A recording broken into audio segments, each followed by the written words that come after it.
Whispered melodies and tales में आपका स्वागत है और मैं हूं आपका दोस्त और इस चैनल का सूत्रधार देवव्रत मजूमदार। चलिए कहानी शुरू करते हैं।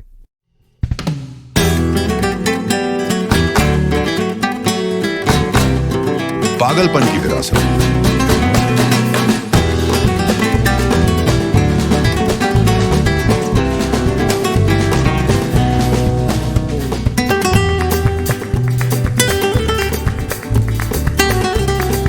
अध्याय 3, कुछ अत्यंत भयावह।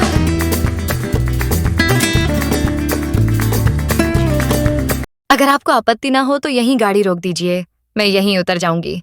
यही घर है, देखिए।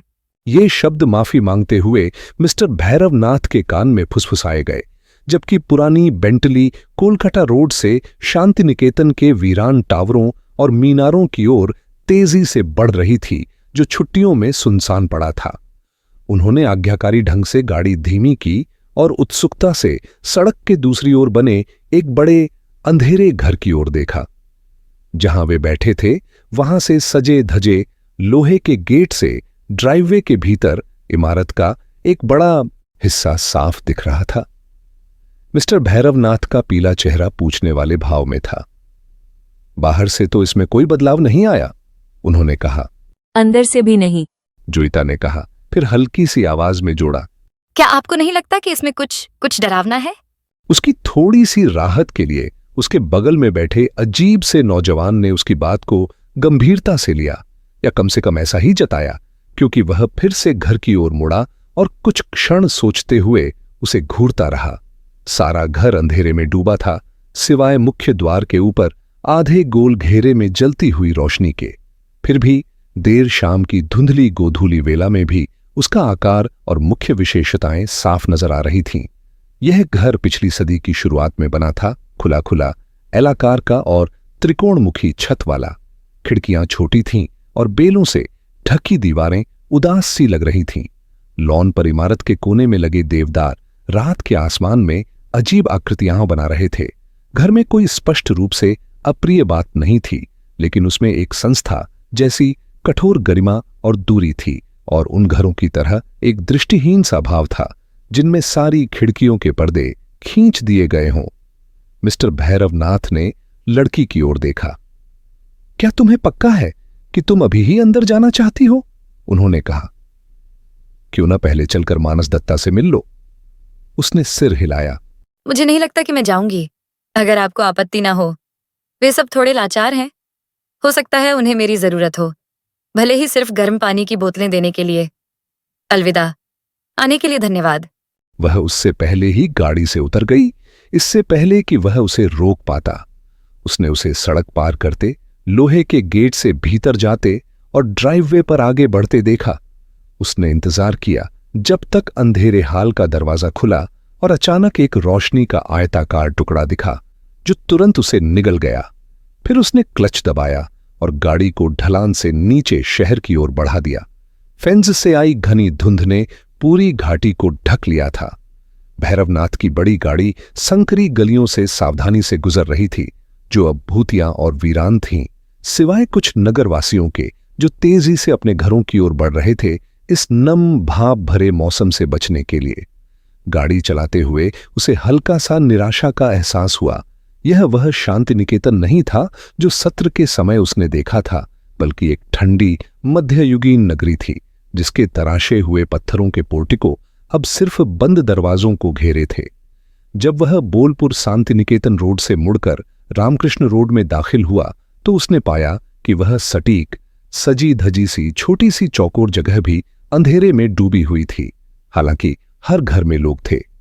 यह भारत के उन आखिरी हवेलियों में से एक था जहां पड़ोसियों के साथ आधुनिक घनिष्ठता का नियम अब तक नहीं पहुंचा था। यहां खिड़कियों के शटर बंद थे और सन्नाटा पसरा था, अपनी बातें छिपाने के लिए नहीं, बल्कि एक शिष्ट भाव से, ताकि अपनी निजी जिंदगी के किसी पहलू से दूसरों को असहज न किया जाए। जब उसने नंबर 2 रामकृष्ण रोड के बाहर गाड़ी रोकी, तो रानी एन शैली का खूबसूरत मुखौटा भी बाकी घरों की तरह अंधेरे में था। पुराने जमाने के लकड़ी के शटर से कोई रोशनी बाहर नहीं झलक रही थी। रानी एन शैली का खूबसूरत मुखौटा का मतलब है रानी एन शैली एक वास्तुकला और सजावटी कला की शैली है जो 18वीं सदी की शुरुआत में इंग्लैंड में प्रचलित थी और बाद में 19वीं सदी के अंत में अमेरिका व अन्य जगहों पर एक पुनरुद्धार रिवाइवल के रूप में आई।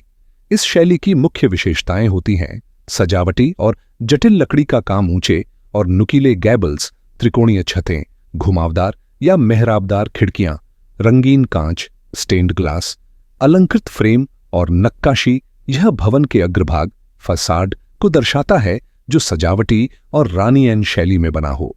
वह उतरा और लोहे की घंटी खींची। भीतर टाइलों पर भारी कदमों की आहट सुनकर वह सतर्क हो गया। अगले ही पल जैसे ही दरवाजा खुला उसे एक बसे बसाए व्यवस्थित घर की वह अनोखी सी खुशबू महसूस हुई। फर्नीचर पॉलिश, गर्माहट और तंबाकू की सुखद मिलीजुली महक। जिसने दरवाजा खोला वह एक दुबली पतली उम्रदराज शांतिनिकेत की महिला थी जो उम्र के ढलान पर थी और जिसकी वर्दी की सख्ती को महिलाओं की हालिया आजादी ने जरा भी नहीं बदला था। आधुनिक नजरों में उसकी स्टार्च की हुई कढ़ाईदार टोपी में पुराने जमाने के सिर के आभूषण सा आकर्षण था। उसने बस एक मुरझाई सी मुस्कान उस युवक की ओर डाली। मिस्टर भैरवनाथ, मिस्टर मानस दत्ता डाइनिंग रूम में है। कुक ने आपके लिए ठंडा खाना लगा दिया है। भैरवनाथ यह देखकर कुछ चकित था कि पिछले 10 वर्षों में दत्ता परिवार में या इस महिला के रूप में कोई बदलाव नहीं आया था। उसने हंसते हुए अपना हैट और कोट उतार दिया। गठिया कैसी है? उसने पूछा, नाम का अनुमान लगाने की हिम्मत न करते हुए लेकिन बीमारी पर दांव खेलते हुए। इसका इनाम उसे मिला हल्की सी लज्जा भरी खुशी और अभी भी बनी हुई है, शुक्रिया साहब। फिर वह पैनल वाली गलियारे से आगे बढ़ी। उसका सफेद एप्रन चरमरा रहा था और भारी जूते रंग बिरंगे टाइलों पर खटर पटर कर रहे थे। कुछ ही पलों में भैरवनाथ अपने पुराने मित्र के सामने था। मानस दत्ता चिमनी के पास रखी ऊंची पीठ वाली कुर्सी से उठे और उससे मिलने के लिए आगे बढ़े। वह कोई 28 वर्ष का व्यक्ति था, अपनी उम्र और परवरिश के अनुरूप एक खास तरह का। उसका बड़ा सा शरीर एक तरह की सोची समझी लापरवाही में ढका था, इस तरह कि उसका सूट हालांकि बेहतरीन कटा हुआ था लेकिन जानबूझकर थोड़ा ढीला था और उसके घुंघराले लाल भूरे बाल अनियंत्रित थे और फैशन के हिसाब से कुछ ज्यादा ही लंबे। वह एक सूखे तपस्वी से अंदाज में बदसूरत नहीं था, हालांकि उसके तौर तरीकों से साफ था कि वह खुद को अपनी उम्र से बड़ा दिखाने की कोशिश करता है। लेकिन इस समय अपने हल्के से आत्मसंतुष्ट भाव के बावजूद वह साफ साफ घबराहट में था। वह कमरे के उस पार आया और भैरवनाथ से हाथ मिलाया। हेलो भैरवनाथ, तुम्हारे आने से मुझे बहुत खुशी हुई, उसने कहा। मुझे डर है कि मेरी राई का पहाड़ बन ही गया है। कुछ खा लो, क्यों नहीं? उसने हल्के से डाइनिंग टेबल की ओर इशारा किया। वह थोड़ी झटकेदार लय में बोल रहा था जिससे एक अजीब सी झिझक झलक रही थी जो उसके बेतकल्लुफ अंदाज से बिल्कुल विपरीत थी। टेबल के ऊपर लटकते विशाल क्रिस्टल झूमर की तेज रोशनी में मिस्टर भैरवनाथ पहले से भी ज्यादा खाली खाली और मूर्ख से लगे और जब उन्होंने बात की तो उनकी आवाज धुंधली और अधूरी सी थी। मैं यहां आने से पहले अखबार पढ़ चुका था, उन्होंने कहा। काफी बुरा मामला है। मानस दत्ता ने उन्हें तीखी नजर से देखा लेकिन सामने वाले के चेहरे पर पूरी गंभीरता के अलावा कुछ नजर नहीं आया। वह आगे बोले, उसी हल्की सी बेमतलब हवा में जो उनके कई परिचितों को चिढ़ा देती थी। मैं मिस जोइता को सोक्रेटिस क्लोज पर छोड़ आया हूं। बहुत प्यारी लड़की है। बधाई हो मानस दत्ता। ज्यादा तेज रोशनी, पॉलिश किया हुआ अखरोट और चमकता चांदी का बर्तन, साथ ही कमरे का थोड़ा ठंडा तापमान, इन सब ने इस अजीब मुलाकात को असाधारण औपचारिकता का माहौल दे दिया। भैरवनाथ और भी अस्पष्ट होते गए और मानस दत्ता की स्वाभाविक ठंडापन ने उन्हें लगभग चुप करा दिया। मिस्टर भैरवनाथ ने ठंडा चिकन बड़ी रस्मी गंभीरता से खाया जबकि मानस दत्ता उनकी हर जरूरत का ध्यान बड़ी शालीनता से रख रहे थे, इस सख्त मेहमान नवाजी के नियम का पालन करते हुए कि नए आए मेहमान को तुरंत खाना खिलाना चाहिए और बेहतर हो अगर वह कुछ ठंडा हो। जहां तक मिस्टर भैरवनाथ का सवाल था, वह स्थिति में कुछ भी असामान्य मानो महसूस ही नहीं कर रहे थे। किसी दुर्घटना में बुलाया जाना और ठंडा चिकन परोसा जाना उनके लिए शायद सबसे सामान्य अनुभवों में से था। केवल खाने के बाद और श्रद्धा से पेश की गई सिगरेट स्वीकार करने के बाद उन्होंने सामने वाले की ओर देखा, होंठों पर विनम्र मुस्कान के साथ, और थोड़ी ऊंची बातचीत वाली आवाज में पूछा, इस मौसम में ज्यादा हत्याएं हो रही हैं? मानस दत्ता ने उन्हें घूरा और धीरे धीरे शर्मा गए। अब भी वही कमबख्त बेवकूफा हो भैरवनाथ, उन्होंने अचानक कहा। मुझे लगता रहा कि तुम खाना खाते हुए मुझ पर हंस रहे हो। बिल्कुल नहीं, मिस्टर भैरवनाथ ने कहा। मैं तो याद कर रहा था, तुम्हें डिपार्टमेंट में ब्लू मिला था, है ना? मानस दत्ता के चेहरे पर एक हल्की मुस्कान आई जिसने उन्हें अचानक मानवीय बना दिया, लेकिन अगले ही पल वह फिर से गंभीर और चिंतित हो गए। देखो, उन्होंने कहा, मैं नहीं चाहता कि तुम यह सोचो कि मैंने तुम्हें यहां झूठे बहाने से बुलाया है, लेकिन सच ये है कि मैं मुसीबत में हूं। वह हिचकिचाए। मिस्टर भैरवनाथ ने हाथ हिलाया। मेरे प्यारे दोस्त, उन्होंने विनम्रता से कहा, मैं जो कर सकता हूं जरूर करूंगा। मानस दत्ता ने राहत की सांस ली और चूंकि गठिया पीड़ित नौकरानी टेबल साफ करने वापस आ गई थी, सुझाव दिया कि वे उसके अध्ययन कक्ष की निजता में चले जाएं। जब वे संकरी पॉलिश की हुई ओक की सीढ़ियां चढ़ रहे थे तो मानस दत्ता ने एक बार फिर माफी भरे अंदाज में कहा, मुझे लगता है कि तुम्हें इस तरह की चीजों की आदत होगी, लेकिन मैं मान लेता हूं कि मैं डर गया हूं। मुझे शायद ही एक तिमाही में एक से ज्यादा लाश मिलती है, मिस्टर भैरवनाथ ने विनम्रता से कहा। जिस कमरे में वे पहुंचे वह एक सामान्य शांति निकेतन अध्ययन कक्ष था, सौंदर्य की दृष्टि से निर्दोष, सादा और चिमनी के सामने रखी दो गहरी आर्म चेयर को छोड़कर थोड़ा असुविधाजनक। जैसे ही वे अंदर आए, एक तारों जैसे बालों वाला फॉक्स टेरियर, जिसकी नस्ल में कोई दोष नहीं था, चिमनी के पास बिछी दरी से उठा और गरिमापूर्ण अंदाज में उनकी ओर आया। मानस दत्ता ने जल्दी से परिचय कराया। फिर उन्होंने कहा, इसे दत्ता हॉ लिखा जाता है। मेजबान की थोड़ी झेप के लिए मिस्टर भैरवनाथ ने कुत्ते से हाथ मिलाया और कुत्ता इस शिष्टाचार से प्रसन्न होता दिखा, क्योंकि वह उनके साथ फिर दरी तक आया, उनके बैठने का इंतजार किया और फिर उसी पर बैठ गया, ठीक उसी जागरूक गरिमा के साथ जो उसके मालिक की पहचान थी। मानस दत्ता इस समय उस दुखद दृश्य का प्रतीक थे, एक ऐसे व्यक्ति का जिसने जीवन की कम से कम छोटी छोटी बातों को तो एक सोच बचाने वाले, यद्यपि कुछ सख्त नियम में बांध रखा था, लेकिन अचानक एक ऐसे हालात का सामना कर रहा था जिसके लिए अच्छे से अच्छे लोगों के पास भी कोई तयशुदा तरीका नहीं होता। देखो भैरवनाथ, वह अचानक बोला जब दोनों बैठ गए, जोईता इसमें पूरी तरह उलझी हुई है, यही मेरे लिए असली मुश्किल है। भैरवनाथ ने सिर हिलाया। मैं पूरी तरह समझ रहा हूं, उसने कहा। कहानी शुरू करो। मिस्टर सीली तुम्हारे दोस्त थे, मेरा ख्याल है? दूसरे ने आश्चर्य से उसकी ओर देखा। बिल्कुल नहीं, उसने कहा। क्या जोईता ने तुम्हें नहीं बताया? सीली बहुत मुश्किल आदमी था, मुझे नहीं लगता कि उसके बहुत दोस्त थे। सच तो यह है कि मुझे कोई याद ही नहीं आता जिसे वह पसंद हो। यही बात इस मामले को और ज्यादा असहज बना रही है। उसने भौहें सिकोड़ लीं और रुका, लेकिन एक क्षण की झिझक के बाद खुद को संभालते हुए आगे बोला, मुझे इस मुसीबत के बारे में पहली बार आज दोपहर पता चला। बूढ़ी मिसेस देव बर्मन ने मेरे पिता को बुलवाया, लेकिन गवर्नर बाहर हैं, शुक्र है। सर्दियों में शांति निकेतन उन्हें सूट नहीं करता। मैं खुद नीचे गया और वहां पूरे घर में हड़कंप मचा हुआ पाया, या कहूं दबा हुआ उबाल। बात करते हुए वह आगे झुक गया, उसकी नजरें सामने बैठे आदमी के चेहरे पर थीं। मिसेस देव बर्मन खुद ही मामला संभाल रही थी। जाहिर है, तुम्हें मानना पड़ेगा भैरवनाथ, वह एक अद्भुत बुजुर्ग महिला है। जब मैं पहुंचा तो ड्राइंग रूम में शांति निकेतनी CID के 2 डिटेक्टिव इंस्पेक्टर मौजूद थे और वे उतने ही घबराए हुए थे जितना कोई नौकरों की पार्टी में चाकू पकड़े लड़का हो। मोटे तौर पर भैरवनाथ, बात यह है, विश्वविद्यालय अगले बुधवार से पहले शुरू नहीं हो रही, जैसा कि तुम जानते हो, लेकिन छुट्टियों में भी हमेशा 1-2 भारतीय छात्र आसपास रहते ही हैं।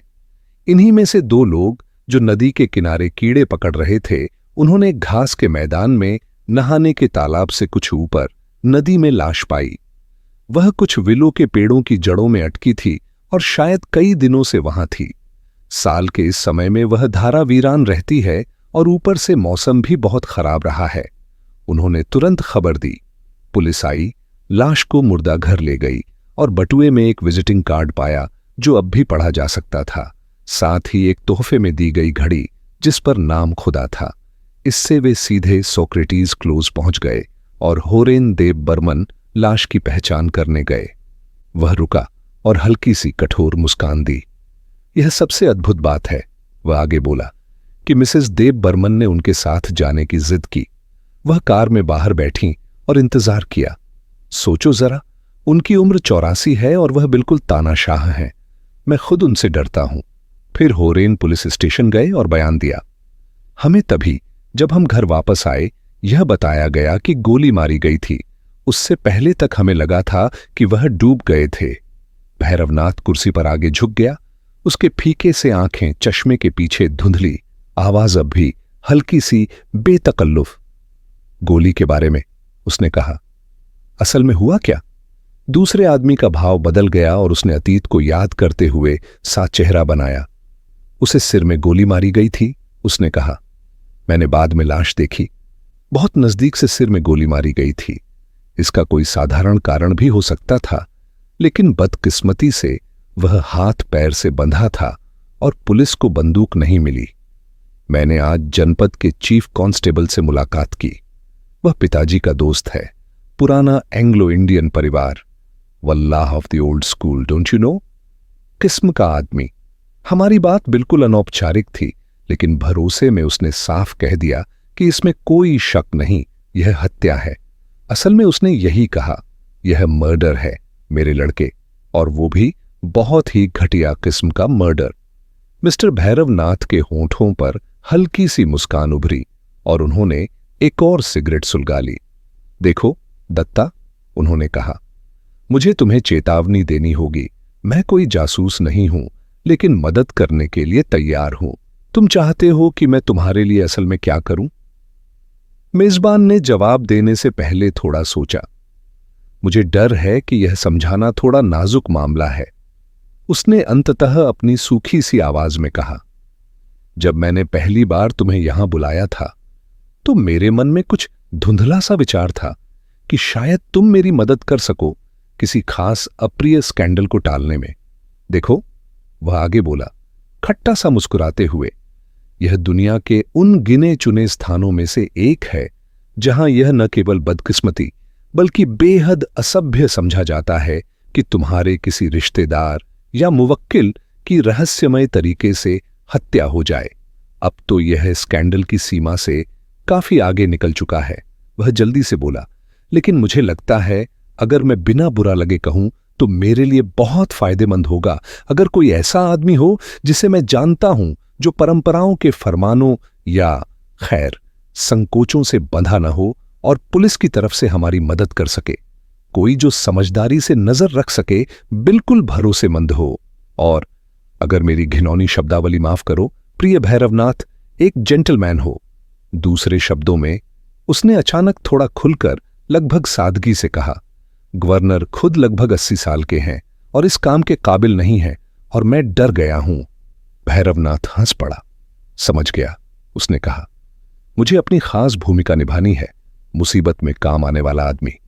सुनो, मुझे उम्मीद है कि पुलिस मुझसे खुश होगी। यह वह किस्म का विचार नहीं है जिसे वे आम तौर पर पसंद करते हैं।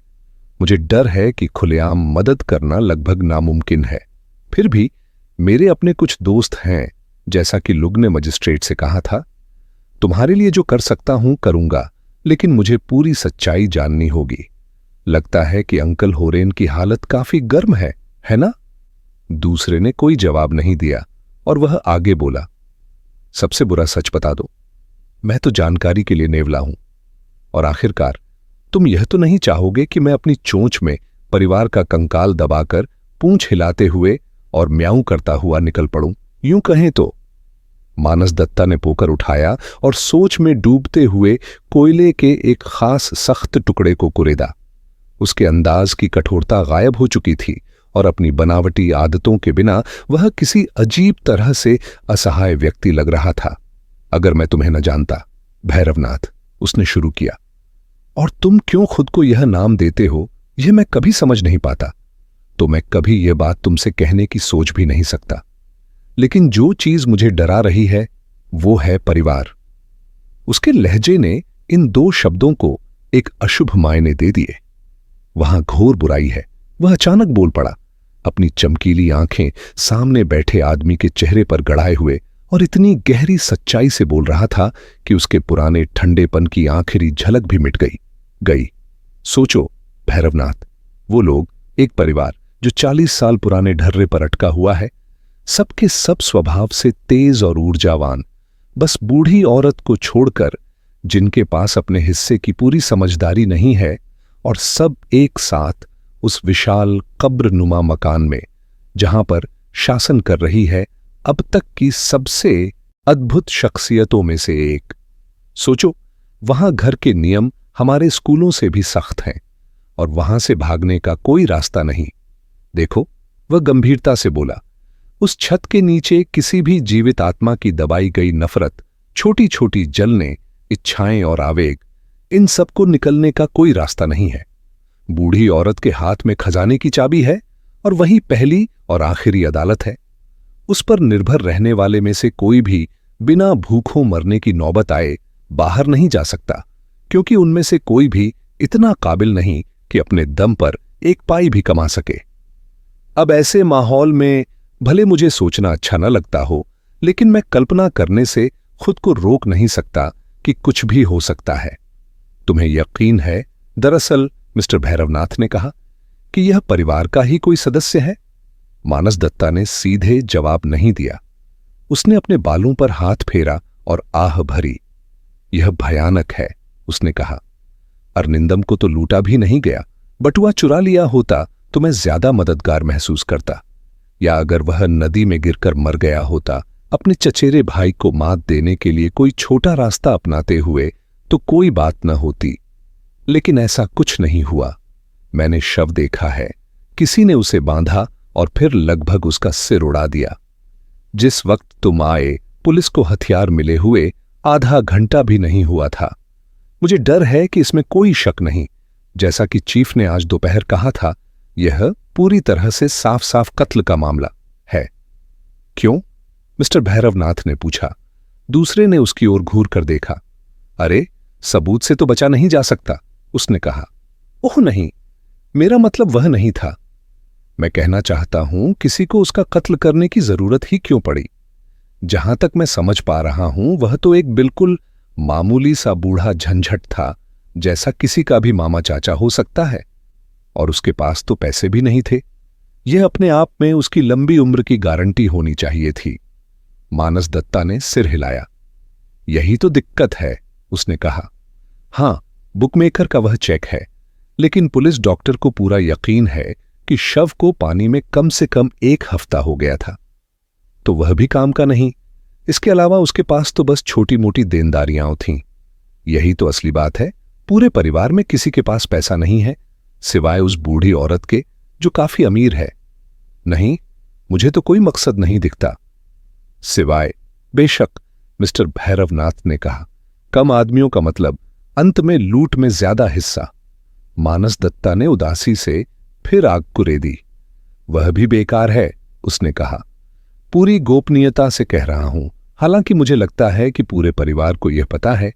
बूढ़ी मिसेस देव बर्मन ने कुछ समय पहले अपनी वसीयत बदल दी थी। नए प्रावधान के तहत अरनिंदम सीली, जो उसका भतीजा था शादी से, को कुछ भी नहीं मिलना था।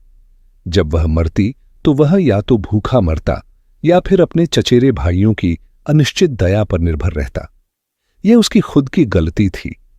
डे मोर्टुइस निल निसी बोनुम, मरने वालों के बारे में बुरा मत कहो, लेकिन वह सुखद व्यक्ति नहीं था।